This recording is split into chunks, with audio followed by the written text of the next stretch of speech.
Hi everyone, I'm Garage, And I'm Oz. and this is the Fatal Cast, the most deadly podcast currently available on the market. hmm It's about the digital TCG Fatal Core, which a link to that can be found in the description. Can be located at www.fatalcoretcg.com. A link to the Discord will also be in the description. And with us today, Correct. we have a very special guest, the designer, lead man behind Fatal Core, Ghelas. Woo! Hello. Woo! Oh shit, I might have Whoa. yelled over you.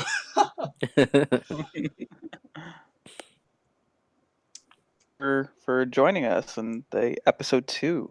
Yeah, the Yeah, inaugural second edition. pleasure to be Yeah. here. So Ghelas, tell me about Fatal Core. What Um, is a Fatal Core? yeah, basically, Fatal Core was an idea that I started fiddling with a few years back. Generally started seeing a lot of issues with the TCG industry from the staff side of it. So I've been working on TCGs and various other games for a good while now, mostly as a freelancer. And I've handled a lot of various design tasks, some marketing stuff, a lot of community stuff, some art stuff as well. So just a broad range of things that gave me a lot of interesting insights into how everything operated and how it was put together and sort of where it went wrong in a couple of cases. Um, yeah, so that's just stuff that's been kicking around in my head for an awfully long time. Fatal Core is basically my attempt to rectify some of these issues. Cool. Yeah. Well, what issues do you think that Fatal Core solves the best? Like, what's the thing that you're most proud of that you feel like does something that other TCGs don't? Well, I think we're doing a really good job so far of building a game on top of a community. I think for a lot of games, they try to really refine a product and get it out to the audience as polished as possible. And that certainly has a lot of benefits, but the downside is that some mechanics and design directional things become ingrained in the game and they're impossible to change for the better without hmm completely redesigning the game. And we've seen with a couple of recent failures in the TCG market where that can really injure a game and prevent it from having a long lifespan. Artifact, Well, among you see others. stuff like that. I don't. I honestly think that there has not been a major TCG that's been all bad in any way. I think a lot of these No. games have great design Right. in many ways, and a lot of great initiative has been taken, and a lot of great innovation has come from them. But at the same time, you also see the same patterns in stuff like Gwent, which had to take a sort of sharp left in regards to its design, and to this day, you see a lot of people saying, "I prefer old Gwent." Um, yeah, Mm. the Elder Scrolls Online has just several days ago announced that they're stopping development, despite it being a game built on top of a very huge franchise. Pour one So a out lot of for Elder Scrolls real quick if you have a yeah, drink Yeah. by you. F in the chats. Please leave Please. an F in the comments. I'm pouring out a bottle of liquor as we speak. Hopefully my mic isn't picking it right, up. right, Yeah, I think that's really interesting. As someone who's never really indulged in online card games, I'm a cardboard guy myself. Right. I think this kind of stuff, like being able to critique a card or a mechanic and then having it tweaked because of oh yeah, your critiques, that's something brand new to me. And I know sometimes they'll do that, like they'll errata cards or whatever, like on Hearthstone or something. I've heard at least. But yeah, I think it's a good point. I think the community's really tight knit. Of course, it's small right now, yeah. but Yeah. it's really nice that like we complained about Zeal being a little too strong, and then you know it didn't take very long to get that fixed. So it's really Yeah, Okay. rewarding as a player. Yeah. In theory, it should always stay more or less this tight-knit. I mean, as it goes, some of the stuff is going to get a little bit more difficult, but Mm-hmm. the whole goal is to maintain that things are very community-driven. I think what you mentioned earlier about opening the doors to testing very early into the development of the game, is a very, I don't want to say, how do I phrase it? I think it's a very good direction, is what I should say, for in terms of catching mechanics that may be problematic further down the line or other aspects of design. It lets you get a lot of feedback a lot sooner, maybe when you Mm-hmm. need it more Yeah. early on compared to later. Like, you know, stuff like assemble, I guess, for instance, which previously was a crazy broken card in Fatal Core, and you know Right. rectified that among other cards. I guess it's not so much like a mechanical flaw; that's more of like specific instances of cards. But I think opening Fatal Core up so early was a good decision. Yeah. Yeah. I I agree with think that. the other nice thing is that we're really looking to explore a different revenue model. So possibly the most noteworthy thing about Fatal Core is that outside of its mechanics and stuff like that, is that it's built on a donation model. We are never planning on selling packs or cosmetics of any kind, anything of that sort. There will be no sales in Fatal Core. So what I've watched from the development side of things is that it tends to create a lot of different conflicts of interest, and over a long haul, they all sort of act to the detriment of the game. Yeah, I think that's true. I think it creates a lot of pay to play mentality, which can really turn off casual players or people who Yeah. just want to have fun. Yeah, well, I mean, yeah, there's a lot of, I guess, money grubbing for, for lack of a better term. Um, yeah, I mean, I guess like Oz said, pay to play, pay to win, in worse Yeah. scenarios. It's Even it. in games. Sorry, go ahead. Oh, I was going to say, it feels like one thing I noticed is it feels really difficult to like catch up, and like especially if you leave for a time, but also just like playing it for more than like a few months, like a game like Hearthstone, like a new expansion comes out, and all of a sudden like you have to have this card to play this deck, Yeah. etc. Like this Right. card of the highest rarity. And hey, look, you can buy a bundle of 50 packs for $50 and like not fall behind and be playing shitty decks in comparison to everyone else. Right. You have to constantly spend a fuck ton of money to remain on the similar level to other players.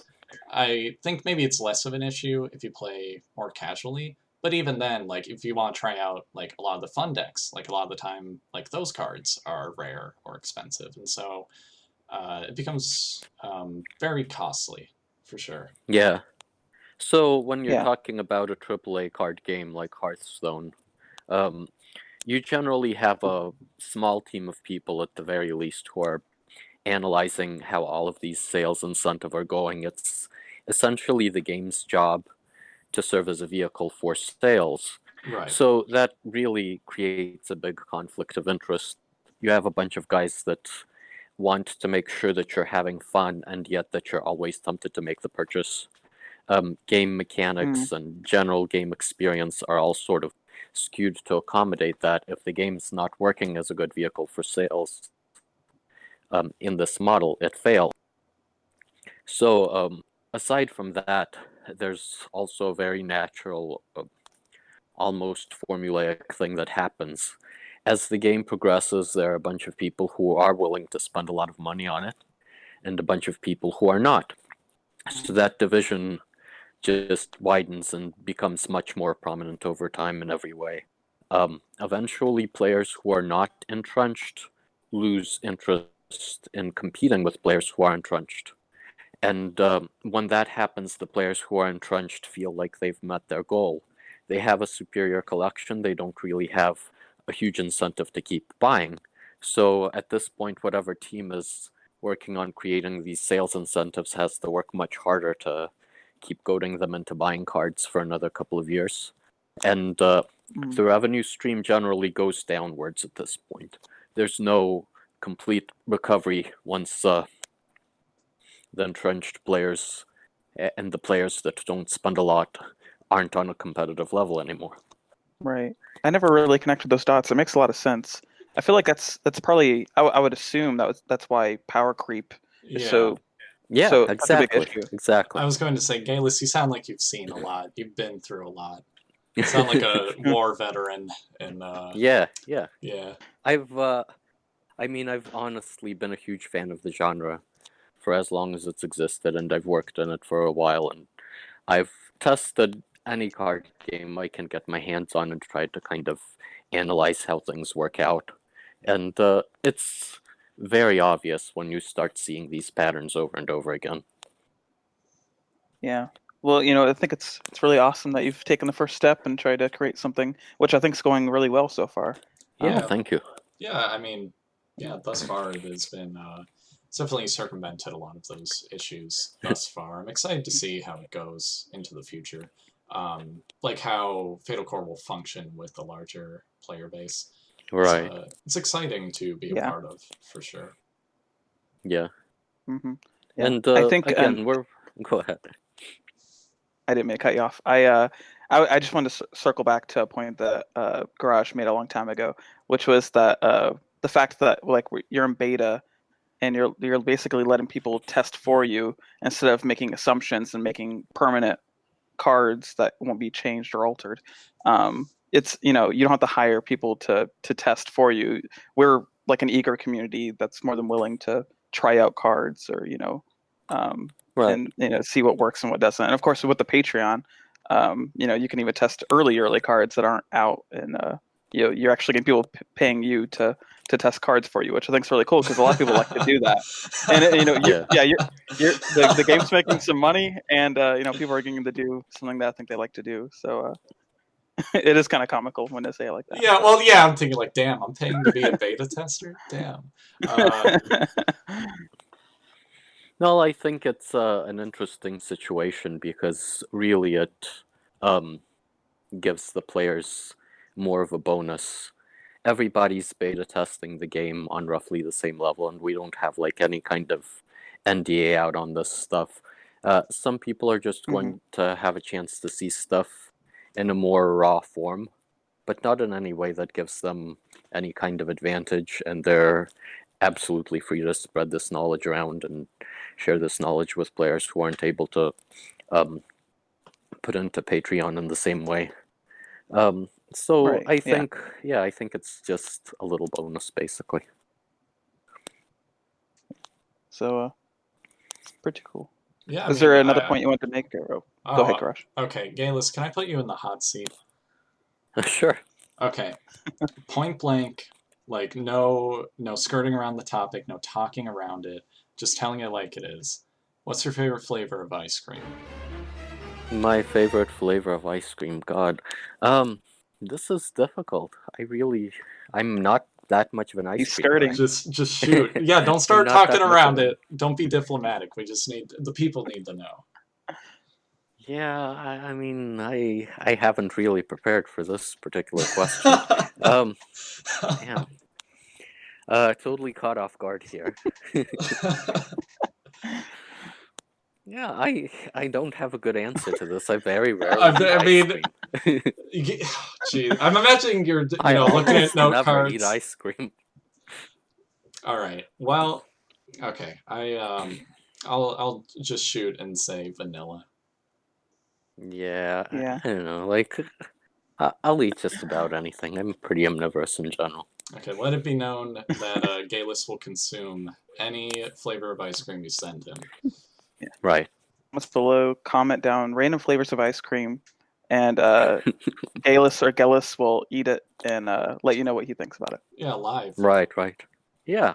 So do you have any more, I guess I should say, like closing remarks on Fatal Core, state of the game industry, TCGs, etc.? Yeah. I mean, there's a lot to talk about here. Definitely. I can obviously talk about it all day. Yeah, I was going to say, I think we've covered the main goals. From a mechanics point of view, we sort of try to stick out a little bit too and not emulate Magic the Gathering or Hearthstone very closely, which is a mistake I feel a lot of people are making at this point to the popularity of those games. Right. Yeah. I was going to say, just last night I tried out Eternal card game, and I was like, Right. oh, it's it's like Yeah. Hearthstone with a little twist. Wow. I uninstalled I it see a after lot 20 of I minutes. see a lot of stuff that has so much good thought put into it, and then uh, my suspicion, again, as an industry insider, I guess I should say, is that some suit, goes downstairs to where the little people work and goes, can you make this a little bit more like Hearthstone? And they have to. And fortunately, by being Right. this small, scrappy indie game, we don't have to suffer that. The day you put on a suit is the day Fatal Core dies. Right. Yep. I think we can go on to our next point, which kind of is on in the same vein. There's certain things that you've kind of hinted at in the Discord that are like future changes, ideas, speculation of what you're gonna do to try to improve or change part of Fatal Core. One being that you've been talking about lengthening rounds and increasing HP. Right. Yeah. Can you take us through like your thought process on that and what you think will happen if you've even tried it at all yet, Right. testing I was wise? going to say, currently Fatal Core is it has 9 rounds, 9 turns, and players start at 50 HP. The proposed changes that I'm assuming we're going to be testing, relatively Yes. soon, are 12 rounds instead of 9, and starting with 80 HP instead of 50 to hopefully lengthen out games, enable control play styles a little bit more, hopefully, Yeah. etc. So the one thing that happens right now in Fatal Core that has gotten progressively better as we've tweaked the balance is that some games feel like they've gone to one side pretty early and there's not that much back and forth. And that can be a little bit disheartening to be on the losing side of that, obviously. So we don't want to create too much back and forth to where essentially there are literally games I could name where maybe the first 5 rounds don't tend to matter, and then you kill your opponent in 6, 7, or 8. Mhm. um, Right. yeah. So we don't want to go that route either, but we want to enable a little bit more back and forth. And we want longer matches to be a possibility, longer, just brainier matches.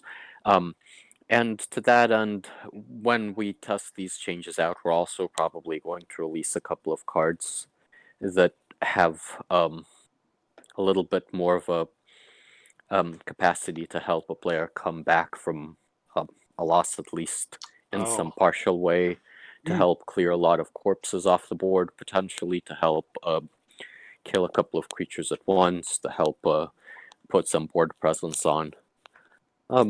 So just the stuff that escalates a little bit. We have a couple of cards that go that route more or less that are really interesting in the game right now, but I don't feel like we have enough of them quite yet. So it will be interesting to see a little bit more of that. I'm definitely Right. excited for longer, closer matches because I'd say definitely the most satisfying matches in Fatal Core are Right. the closer Right. back and forth, relatively even HP, or even just being able to make a massive comeback when you're behind early on. Um, Mm-hmm. you know, I forgot what I was going to say. It was Yeah. something. It was probably something related to complaining about ZL. As usual, it's on my mind very frequently. Oh yeah. Well, that kind of leans into one of my questions was, is there any current plan to like lengthen any slows, or are you gonna test them Oh, as is first? yeah, that's a good question. Sorry, I didn't catch part of that. Could you repeat that, please? Is there currently any are you planning on changing any of the slow creatures into being even slower, or are you gonna test them as is? Like, is Zeal gonna stay at 3, Behemoth's gonna be a 7 still? I things like that. suspect it depends on the purpose of their design. So, Zeal was a menace when he was played too early. I think he'd be fine at slow 3, but we'll certainly change that if that becomes problematic. A lot of the bigger cards, like Gruesome Legion and Behemoth, are probably going to have their slow upped by either 1 or 2. Because right now, playing them in very early mid-game or something like that could be potentially devastating. Behemoth is a giant beat stick and shouldn't come out until the game is nearing the close. Yeah. And Right. the idea behind that card in general is that you should take most of your big creature removal, most of your erasure away from your opponent, and then play Behemoth. Right. Yeah. Because a Lee Line Evocation will kill Behemoth just as well as anything else. Yeah, I was about to say, I think Behemoth will definitely need to be lengthened. Yeah. Because, you have to imagine, like, currently Behemoth has slow 3. If the, game has 12 rounds now and, like, you've drawn out your opponent's Leyline Evocation or Erase or whatever other hard removal they may be playing, and then you drop Behemoth turn 7, and it stays until, turn 12, like, your opponent's dead. Yeah, exactly. Yeah. Right.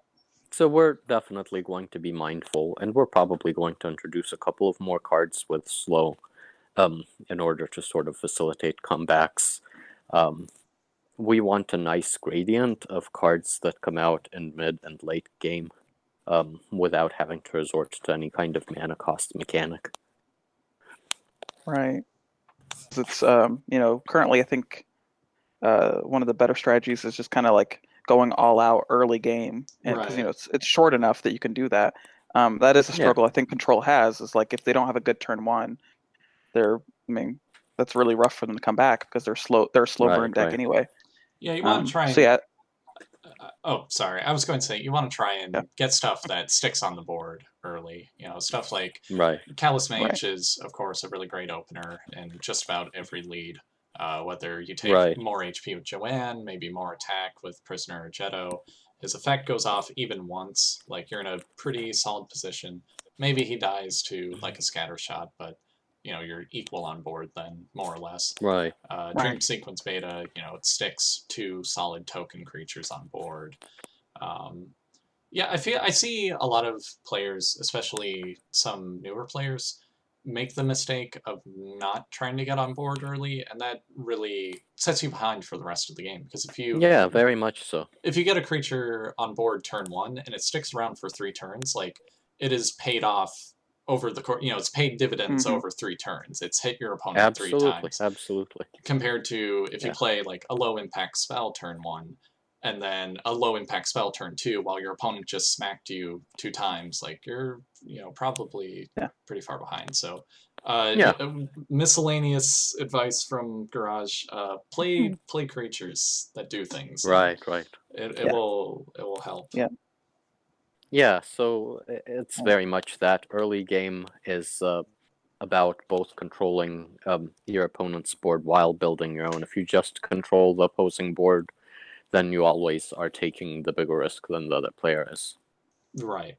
Yeah, it's very risky going for something like a Phantom Drive turn 1, for instance, or even like a Prophecy. Or, maybe like trying to be ballsy and like Tremor a certain row, like predicting a play. Yeah. It's interesting. I feel like generally the safest thing is to just get creatures out as early as you can. That will hopefully not die too fast. Play around like what you see in your opponent's hand. Like if you see a Tremor, then try not to play something with 3 HP, etc. Yeah, that's where the mind games totally come in. It's a circular thing. Yeah. Like, the ideal thing is to do a creature turn 1. But if you know your opponent's going to do that, then Scattershot turn 1 or Tremor turn 1 or Phantom Drive, if you think you can handle the damage, turn 1 isn't bad. Or if you think that they're going to Scattershot you. I've done that against Garage before. And I thought he was going to Scattershot me, so I Phantom Drived. And so Scattershot fizzled, and then I 5 damage and reshuffled his 2 hidden cards. So, but like, it's all mind games. So I think it really depends on your opponent. It depends how comfortable you are with the game. I don't want to say never Phantom Drive turn 1, But But generally, unless you're 100% certain, you know in your soul that they are going to scatter shot, do not play Phantom Drive. But if you know 100%, play Phantom Drive, and Well, I you think might it's a win. really interesting move, actually, because it does build value, but a very uncertain amount of Right. value. Yeah, by removing Yeah. potentially the hidden cards that Yeah. your opponent has, and then you can predict their gameplay better for the duration of the whole game. I definitely think it's, Mhm. yeah, like you said, it's uncertain. It's a bit of a gamble because, like, what if your opponent plays, I don't know, just like Dream Sequence Beta, or just like a good beat card, and then they play, Right. you know, I think it's, it really depends on their options. If you feel yeah, like they're going to drop a 7 damage creature in round 1, then honestly, it's probably a decent option against Joanne right now, and right, a far less safe Mhm. option against Jetto and Prisoner, who can Yeah. put out a big creature in the first turn. definitely. Yeah, Joanne definitely applies less pressure early on. Brilliant strategist. Just a little preview of the post balance deck impressions. He's a good card now. He went from Yeah, being the worst card ever, Right. Garage's personal opinion, right. to actually pretty good. Yeah. Yeah. I test him out specifically a whole lot, but I think I played against him a couple times, and it was just the rewards are just so much higher, and his stat line and the whole Yeah, nine. He's just a good card now. yeah, it helps you ramp Yeah. up your offense heading into the mid game, late game, which is something that Joanne with Swarm decks struggled with before, I think. Absolutely. Right.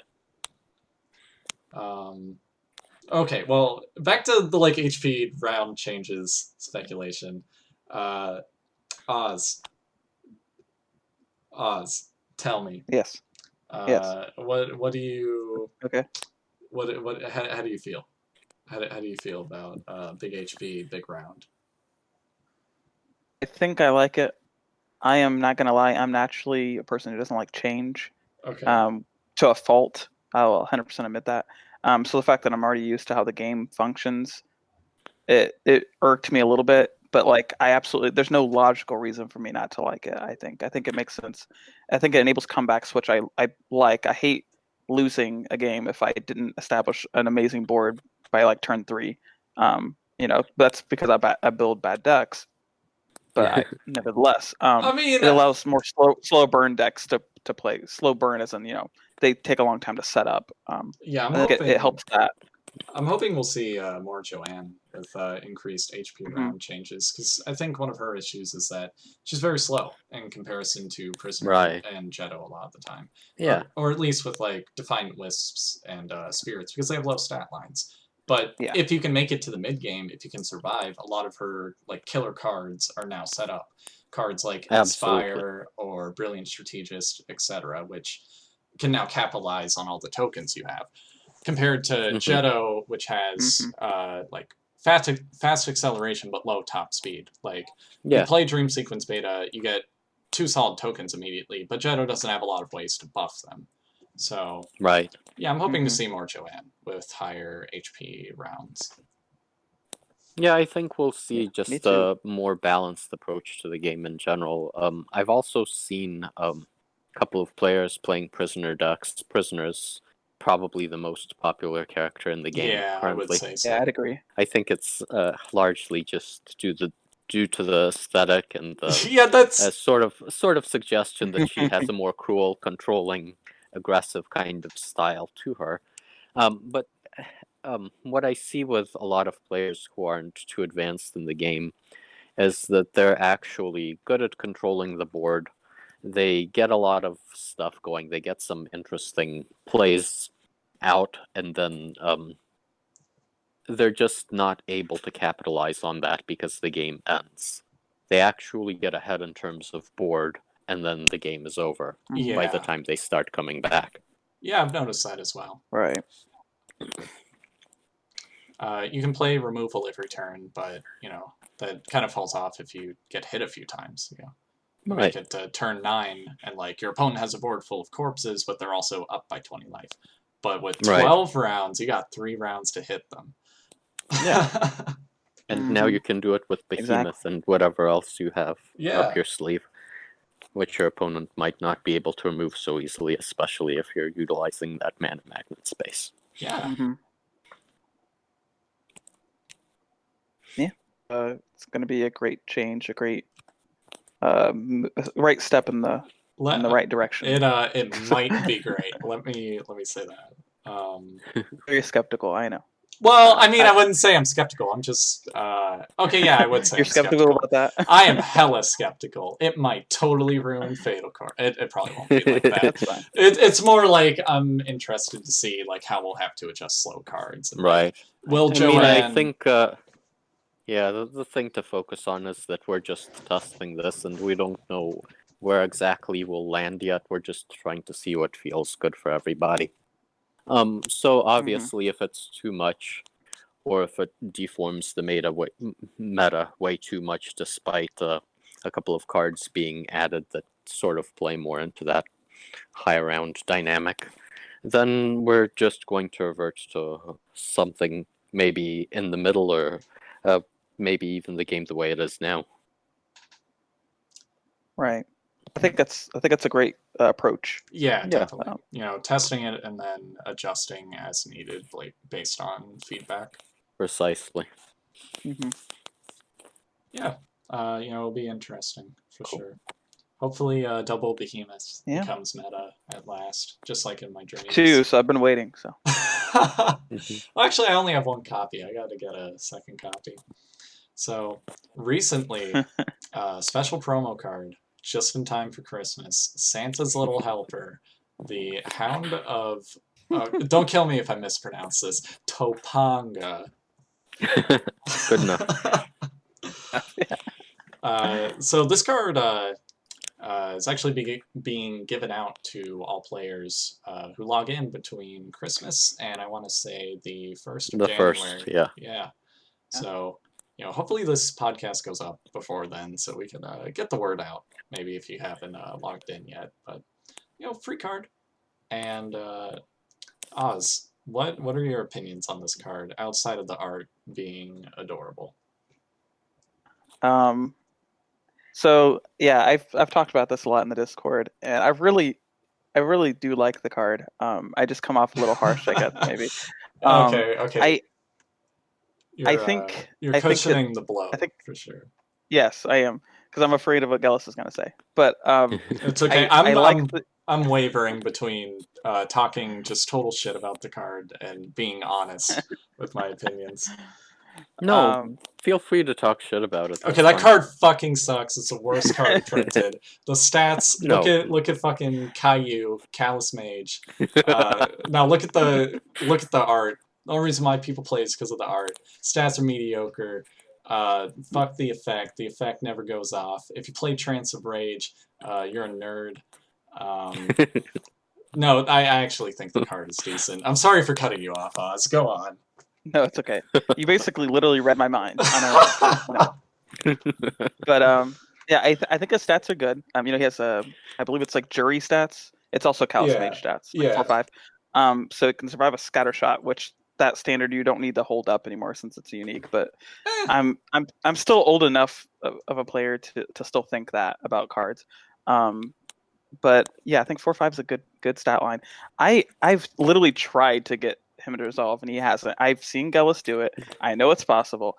I'm not a big fan of like playing buff cards to supplement this. I know ideally you don't build around him. I know that. So you'd probably work best in a ramping deck itself. Someone plays like Lerja or things like that. But when I think of that, I think of it more like I'd rather play a more aggressive card or more like stop my opponent card and stuff. Because I kind of see that as more like a win more because it's end of turn. So you already have a 10+ creature.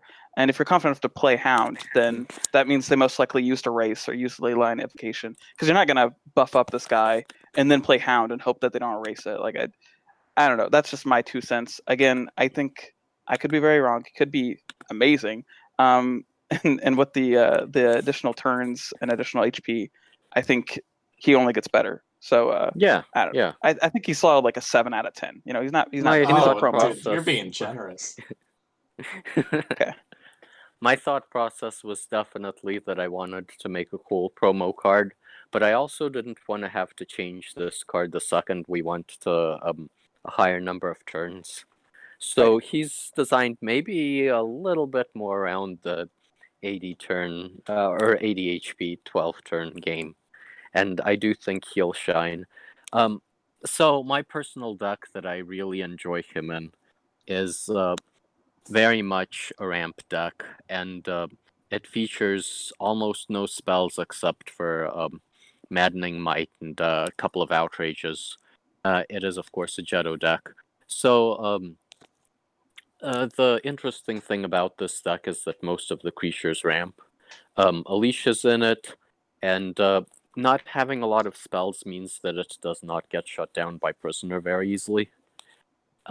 Generally speaking, at least one of those creatures will reach 10 HP by about the mid-game, and the opponent may well have ways of dealing with it, but when the Hound is also in your hand, that's an additional threat you have to think about. And of course, if the Hound itself reaches 10 power, it will also grow. So it's kind of an interesting dynamic. But as I've said before in the Discord, I do like the idea that this is kind of a unique, wacky card that some people are going to want to build decks that he shines in just because of the challenge of it. And I think that's what promo cards are more or less meant to be. They shouldn't be outright good because then they'll lose a lot of their unique flavor. Right. I agree with that. Well, yeah, I Yeah. agree with it from a design standpoint. Promo cards should be like Right, decent, right. decent to good, and they can be used in interesting decks. Nothing like game breaking, and that's Yeah. generally my opinion of the card. Is it's decent. You can put it in some fun decks, like Ghelas said, like a ramp up deck that focuses on buffing attack. Well, maybe not like direct focus. It's a Well, 4/5, there's, and like its effect goes off sometimes, and then you're happy. And if it doesn't go off, it's a 4/5, and that's all right. You're still happy. Yeah, I mean, Callous Mage is objectively better just for the fact that it's an A card. But again, you're sort of in the same boat where you don't necessarily have a specific amount of mileage you're going to get out of it. With Callous Mage, you ideally get at least, 4-6 extra stat points worth of value, and that's really nice. But on the other hand, that is a card that you're going to see over and over again in lots of different builds, and it's interesting and memorable for a totally different reason than that one time that you're going to play the guy that gets Hound to 16 power somehow. I think it's most interesting because it's a dog, the Christmas hat. I mean, yeah, that's a big factor. I think that seriously, I think that seriously affects the viability of the Hound. If it had any other art, I don't think it would be playable. Yeah, we could probably assign some kind of stat bonus to equate to that cute art. Yeah, I think we need to like host a poll, like voting on the cutest cards, and the top 3 get stat buffs. Everything else gets nerfed. Make it cute core Valentine's Day. Yeah, I think it's also worth mentioning before we move on that it's the first Fatal Core card to have flavor text. Oh, yeah, I totally forgot about that. That is a really nice touch. It should be on screen. I think the flavor text is like, it's gonna bite you. It's a dog. Yeah, if you're nice, you're gonna get nipped. Yeah. I'm butchering it. Running off a memory from the one time I played the card before tossing it into the bottom of my trash bin. The card, yeah, it's decent. It's cute. It's got some flavor text. Hopefully more cards in the future. It's get some more flavor. Yeah, right. I think it'd be nice. Really do love the amount of like game design objectives it fulfills. Honestly, like just shop talk for a minute. So all of these people coming in during the holidays also now have the benefit of having an extra neutral S card. Right. How about that? They can Right. build their decks of whichever lead they didn't choose more quickly. Yeah. So I really like that. Yeah, From a design perspective, I just feel really happy about it because it's enriched the game in many little ways, and at the same time, I didn't have to make absolutely. some kind of OP monster that Right. people are going to be salty about not getting for free. Right. Oh yeah, and Exactly, it yeah. also it's also worth mentioning that the Hound of Toh'Panga is also available in packs as well as on the market. So if you do miss out Right. on the free distribution, it's still pretty widely available. I imagine people will be selling it Yeah. for cheap just because it's been given out to most everyone at this point. So it shouldn't be too hard to acquire. Right. Yeah. Not too bad. That's a good point. You know, at the end of the day, it's a 4-5. You can play it as a vanilla. A 4-5S is not bad when you're starting out. Yeah. Yeah. Absolutely. So. At the end of the day, take it from me, you're not missing out.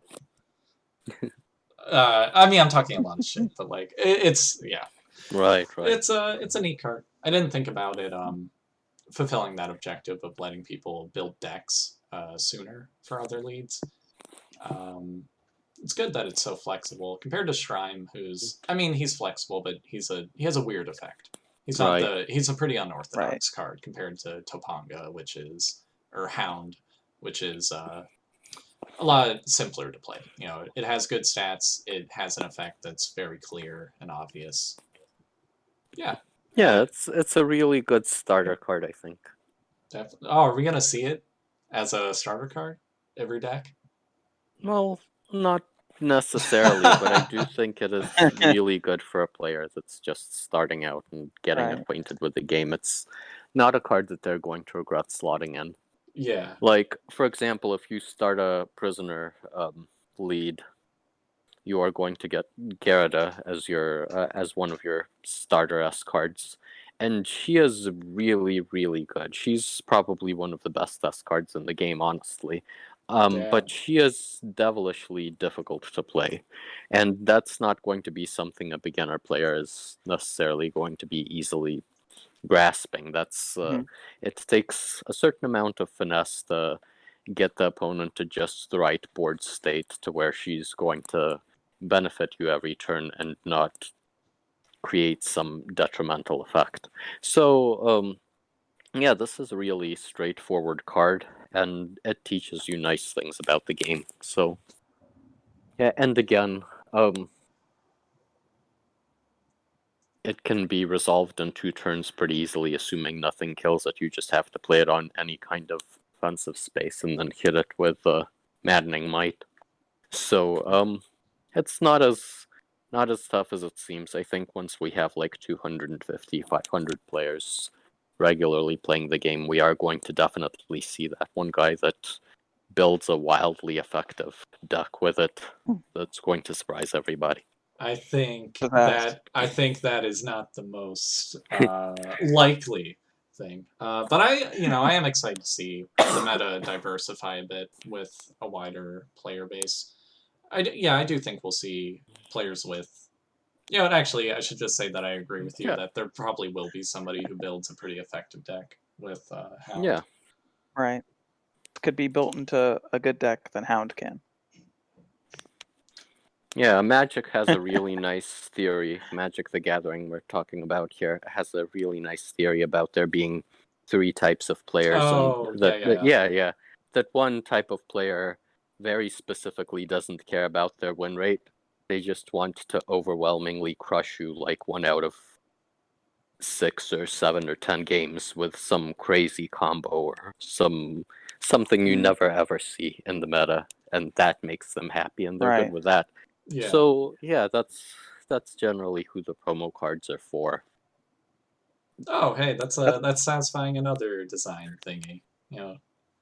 Get that one off the checklist or check it off.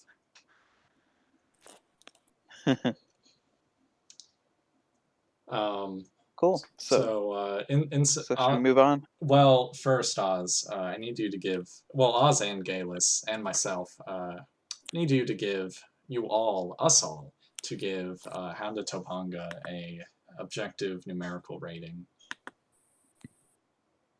Okay, I stated mine earlier, 7 out of 10, and that's like a light 7. On a bad day, maybe a 6.5. 5 out of 7. 13 out of 10, clearly. I mean, if we're rating it the way you're supposed to rate cute dogs on the internet. I would, okay, well, I guess I should flip mine around if we're going by that metric. Right, It's a right. 7 out of 5. 7 out of 5. There we go. I think that's adequate.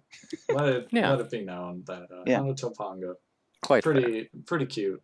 Cute flavor text. Cute card. Good dog. Yeah, absolutely. What are we? Oh, yeah. All right. Post-balance deck impressions. So, following the previous balance patch, which we talked about in the last Fatal Cast, where quite a few cards had their stats changed, effects changed, some typos fixed, etc. We've been playing around with a few different decks incorporating these adjusted cards to differing levels of success, I would say. So I haven't had, it's been the holidays, so I haven't had the most time to test out new decks. I did play around with a Swarm Joanne deck incorporating Brilliant Strategist, as well as with a test subject deck. I also played against a test subject deck versus Alphabet, the one, the only, and he kicked my ass 3-0 with test subjects, and it was humiliating. Wow. Impressive. Wait, before you say okay, well, yeah, it's pretty impressive, actually. He kicked my ass. I was actually playing a Brilliant Strategist deck, which I don't think was a great build of it, because I decided to just say, I don't need any removal, I'm just going to beat your face in. And then he removed my stuff, and I lost pretty handily. I would not, I would not recommend that route of just like, okay, I don't care about removal. You should care about removal to at least some degree. A little bit, yeah. The Brilliant Strategist deck I had more success with. Didn't focus too hard on Spirits and Wisps, actually, which is very contrary to the card because it buffs Spirits and Wisps. Instead, I'm trying to remember the deck list. Oh, we'll throw it up on screen, but I know I ran 1 copy of Call and 1 copy of Brilliant Strategist just as a 2-card combo that's pretty decent. I forget if it was this deck or the other deck. I ran an Earth Speaker Disperse combo, because with that, you can play Earth Speaker, then you can play Disperse on one of them to get the 3 Defiant Wisps, and then your Earth Speaker poops out another Earth Speaker. Because they're of her effect. So the theory was, like, I can play a generally good Joanne deck and then sometimes pull off a combo with Brilliant Strategist and these Spirit and Wisp cards. And it seemed pretty successful. I think I only tested it versus 1 live opponent. I think I played it versus Alphabet like once, and I won. Otherwise, it was fine versus the AI, which is generally like an okay barometer.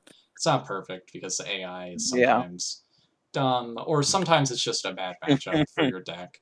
Like the hard Joanne AI, like hard counters some decks. So, like, maybe your deck functions better versus Jetto or Prisoner or different Joanne builds. But I saw reasonable success with it, I think.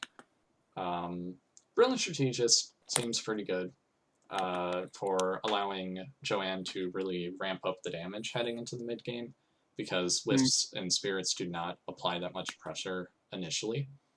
No, not at all. Oh, right, Noble Guardian. Noble Guardian's also a pretty good card for Wisp Spirit decks, especially incorporating other buff cards like Maddening Might, which I think are naturally good with Spirits and Wisps. But throwing that on Noble Guardian, you get a huge attack hunt creature, super ZL, and kills things, and it converts your wisps into buffed up spirits, and generally you're pretty happy. So So do you think that the change from hunter to hunt made a big difference in that? yeah, I think Noble Guardian was unplayable before as a hunter. Hunter's severely underpowered in the current meta. Yeah. Hunt cards, Currently, on the there's other 0 hand, of them. So. yeah, 0. You don't see them anywhere. Hunt cards, practically every deck. Although it does, it is worth noting that Noble Guardian only has 2 attack, so he oftentimes does not kill anything like initially unless you buff him. But on the other hand, he helps convert your wisps into more damaging spirits. So that was the main deck I tested, was Spirit / Wisp / Brilliant Strategist / Swarm Joanne. I think it still has issues in the early game in that Spirits and Wisps do not hit very hard initially, so it's easy to fall behind on damage. Brilliant Strategist can help you catch up. I still think it's a good idea to play a solid creature turn 1, like Callous Mage, for instance, or one of the many fantastic neutral-esque cards, like Bell or even Dizra, because he has fantastic stats, etc. Maybe like Ariel. Fuck it. I don't know how to pronounce it. The guy with the long hair. Arhale. Okay. Yeah, the prince. Yeah, Prince Man. Purple Rain guy. Yep, exactly. Rest in peace. Yeah, rest in peace, Prince. I got a Prince CD for my mom for Christmas. Shout out to Prince. Shout out to Garfield. Shout out to Garfield. I got some Garfield boxers as well. If you want to see the pictures, just DM me and I'll hook you up. So the other deck I was testing / playing against was Test Subjects. I think Sinister Matron has made a huge difference for Test Subjects now.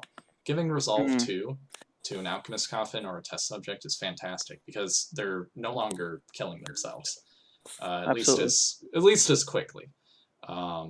In the case of Coffin. So getting that plus a Coffin on board, fantastic. And Test Subjects, of course, ramp up in attack every single turn, as well as dealing damage to the enemy board. So it lets you control the enemy board as well as ramping up in damage. It's like a Super Harvest Man, kind of. That's a good way to think about it. Yeah. It's like a, higher top speed Harvest Man. I hope that makes sense. Perfect sense. Yeah. So yeah, I got blown out 3-0 by Alphabet's Test Subject deck. They seem like they're probably good. Playing them a little bit too. I primarily worked on more of like the unstable mutant builds because of like Astral Guides buff and I totally things forgot like that. about that. I was playing. I'm sorry for cutting you off, but I was playing Unstable Mutant, or what's he called? Mutant Master, the bioweapon. Mutant Master, dude. yeah. Yeah, I was playing that. I had a really good match versus Game Wizard where I was racing damage by trying to create as many bioweapons as possible, while he had a Learja that he just kept on buffing and growing each turn. Mutant Master seems pretty good. Astral Guide, I think. Oz, you can of course chime in on this since you were playing Astral Guide as well. It enables some cool combos with Unstable Mutant for sure. I think Astral Guide is a little risky because it does erase itself at end of turn. So if your opponent plays like a really solid sticky creature, you can fall behind on tempo, on damage a bit. Right. Yeah. It seems good, but go on.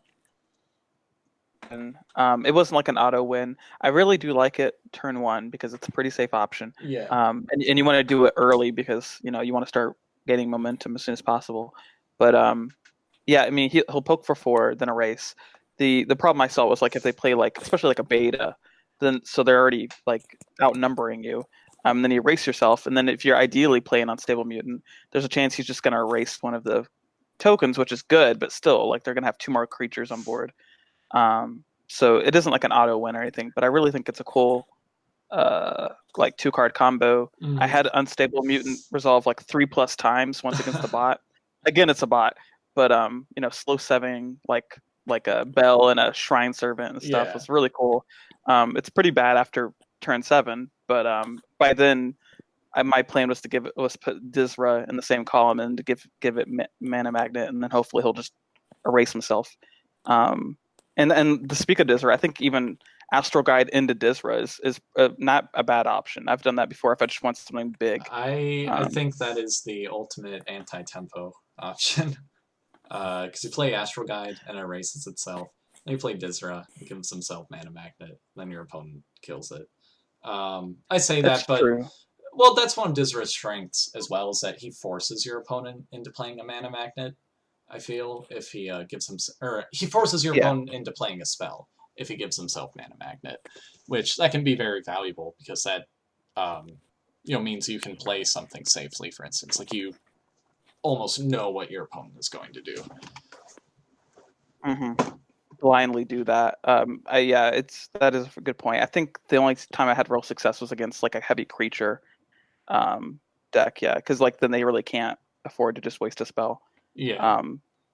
But yeah, so I think Astral Guide overall was pretty fun. I really liked him in it. I think Unstable Mutant is a lot better now, but I never really gave him a shot in the first place, to be fair. I didn't really try a whole lot with Mutant Master because you have to have kind of more of a I don't know. I feel like that's more of a dedicated build because it's like an A slot and stuff. But yeah, I mean, my build wasn't like necessarily centered around him because his requirements are fairly lenient. It's only 3 attack or more, which granted, Prisoner does have a bunch of -1/-1 spaces, but I think it's easy enough to satisfy or fulfill the conditions with a lot of cards. It's a lot easier now that he has more HP. 'Cause now he has 6 compared to, I think he had 3 before. It might have been 2. I think it was 3. Okay, yeah, it was very difficult to play him and like actually benefit from his effect multiple times. I do think Astral Guide is still largely unexplored, and I think it was honestly good even prior to the buff. But hopefully now we're going to see people explore it a little bit more. And I haven't gotten to test it against many live opponents myself, but I really do think there are good possibilities here that I want to see people explore. Astral Guide into Callous Mage and following it up with a bunch of anti-board stuff is really good. And then you can probably do something like drop a big creature, drop your Gruesome Legion or your Behemoth late game if you manage to host the board that way. Even Bell or Zeal or something like that, one of the cards that help generate a lot of removal power. If you put them somewhere where they're far less likely to die, they gain a lot of value. I didn't think about Zeal. That's actually a really good point. I'm gonna go ahead and write that down. Right. Yeah, so there's a lot of stuff really that I think it opens the doors to. Before he was field change -1 +3, -1 attack +3 HP. I think before he was definitely underexplored. He was probably viable before in conjunction with a lot of cards, especially like Unstable Mutant, for instance. Like, the main thing is HP with him. I guess you lose a little bit of damage before with like CL and that. Now I'm like brainstorming a deck. Like, okay, I Astral Guide turn 1, I Callous Mage, then I Merciless Lashing, then I Scattershot, then I Tremor. You don't even. I would save Merciless Lashing for later because Scattershot. Right. Merciless Lashing is you don't want to throw it out willy nilly because it's Prisoner lacks like straight up kill effects outside of Garrotta, so Lashing is very key card. Just like the Callous Mage, Astral Guide Control, or Zia, or Bell, or, other dudes. There's a lot of them. Yeah, the whole gang. Have you played any other decks, either of you? Test subject for a little bit. I not enough to really get like a feel for it. I have suspicions that you're correct with your assumptions about matron and stuff. Yeah. The main thing I really enjoyed was Coffin being an each turn effect. Mm-hmm. That was really nice. It didn't feel so risky to play him. Yeah, well, now it allows your test subject to resolve on the same turn you play the coffin, or on the same turn the coffin's effect That too. activates. Right. That Which is too. nice. Yeah. You put him in like a -1/-1, he's a 4, and -1/4, and then that just loses just a lot. So resolve anyway. And then of course there's always that risk of you can put him in the mana zone and then hope that your opponent doesn't play a spell, and then you get a lot of value I think off of him. Yeah. He's pretty good. I don't know why I'm calling the coffin a he. We should get flavor text for the coffin, giving him a name.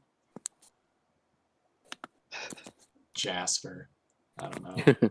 What are your suggestions? What would you name an alchemist coffin? I don't know. I would say he looks like a Jasper. I mean, I think that's a good name for him. Yeah, I'll call him Jasper. I could be on board with that. Jasper's Coffin. Yeah. So, Ghelas, do you have any last thoughts on the post-balance deck impressions? I do generally think that we went in the right direction with a lot of stuff. A lot of fun new decks are viable, and it's going to take us a little time to explore everything, of course, and that's always great. One thing I forgot to mention, or I guess we all did, was ZL, Slow 3, is no longer in every single deck, which is pretty cool. I still think it's... Honestly, I want to try running 2 of him still and see how it goes. Might still be fine. Might not be. Because the main issue with him before, as we previously discussed, was shutting out your opponent turn 1 or turn 2. I think he's a lot more reasonable at slow 3. Excuse me. Probably just a one of, no more terrorizing with 2 ZLs. Right. Many people could afford to do that anyway. Right, I think there's... yeah, not too many people have 2 copies of him. Oh yeah. So that kind of paves the way for other hunt cards to be played more often, like Noble Guardian, Bound Siren, etc. Leyline Wolf, have not seen that card in ages. And then on the flip side, that makes Bargas maybe more valuable because now he can eat those hunt cards. So I think it keeps things in kind of a equilibrium in regards to Barghast, at least. Like, I don't think Barghast is unplayable, but I also don't think he's broken now. No. Yeah. I think he's more of a risk and reward. Like he could just be a big beat stick if your opponent doesn't play hunts, which it's possible at this point. Yeah. But if you do run into like a random Bound Siren and you weren't expecting it, it's like, well, great, I have the perfect out for that. Yeah, well, he has fantastic stats, so he soaks up damage effects. Play him on +2/-1. He's a 5/8. It's amazing stats. He's a good dude. Yeah.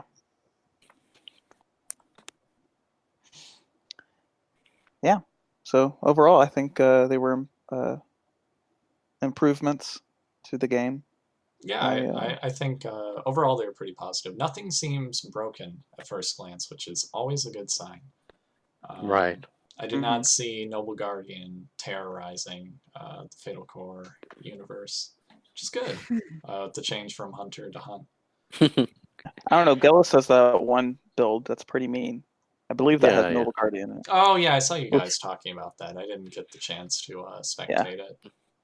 Yeah, I do think it's a really rough. nice creature in general because it's such a Swiss pocket knife. Yeah.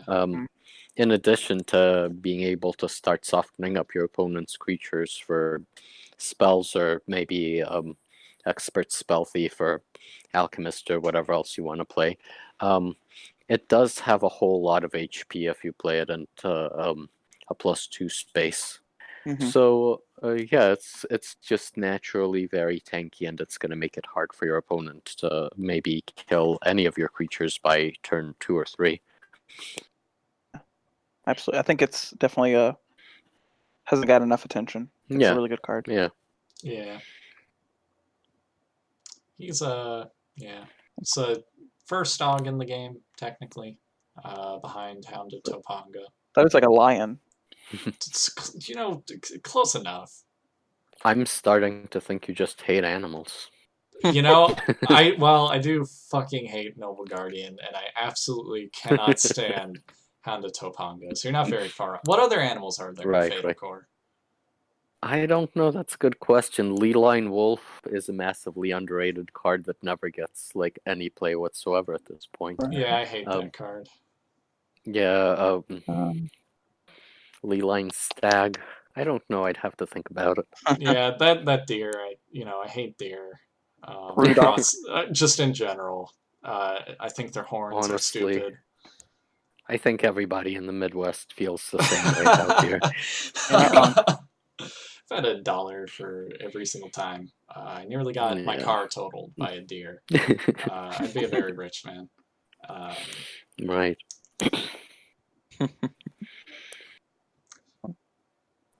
Well, we should. I think we're right at about the hour mark. Yeah, about the 69-minute mark, the sweet spot. Yeah, I think we finally reached. Perfect. Well, Ghelas, thank you so much for coming on. Thank you for telling us about the wonderful, magical, mystical world of Fatal Core, as well as some of your thoughts on ice cream and contemporary music. It's been fantastic having you on. Yeah. It was my pleasure, of course. Anytime. Yeah. Sometime when there's new updates or something you want to talk about. Yeah, absolutely. Awesome sauce. Oz, on the other hand, I can't thank you for very much. I have to say, it was a pleasure tolerating your presence here on the Fatal Cast. I would give my feelings towards you maybe a 0 bean pants out of 10. That is very harsh. I ask you to reconsider that rating. 4 bean pants. All right. I mean, I think that's adequate. I can rest easy tonight, knowing that I'm worth at least 4 bean pants. Oz, you're worth like all the bean pants, if I had to be perfectly honest. But also, everybody, if you're listening to us ramble about bean pants, I have to thank you for listening to this, listening to all of this. You're a fantastic. So far. What? I was going to say the reception so far has been overwhelmingly nice. Yeah. Right. Yeah. Thank you all for listening to this. It means a lot to Oz and I. I teared up. I don't know what I'm saying. Oz, you take. I'm like starting to ramble. Yeah. It's late. We're filming this one a little later than we did the first one, so we're all a little tired, I think. Yeah, definitely. I am very happy to see people tuning in. Just general interest in the game and the podcast, and just ongoing discussion about the meta is great, and it makes me feel very awesome. I don't even have a good word for how awesome it feels to have built something that people want to think about for hours at a time every day. Yeah, every single time I'm in the shower, I'm brainstorming how to most effectively use Callous Mage. Yeah. I think that goes without saying. That's only a half joke. Like, okay, maybe I shouldn't disclose that much about my personal shower life. Yeah, maybe we should cut it off now. Yeah, let's edit that out. Maybe. Yeah. I'll bleep it. Okay. All right. Thank you all for tuning in to the second. Thank you so much. Yeah, episode. the sequel. Yeah, we don't have a sign off, so yeah, I guess bye-bye. This is Oz signing out. Check out Fatal Core in the description. It's a card game. Yeah. I like that.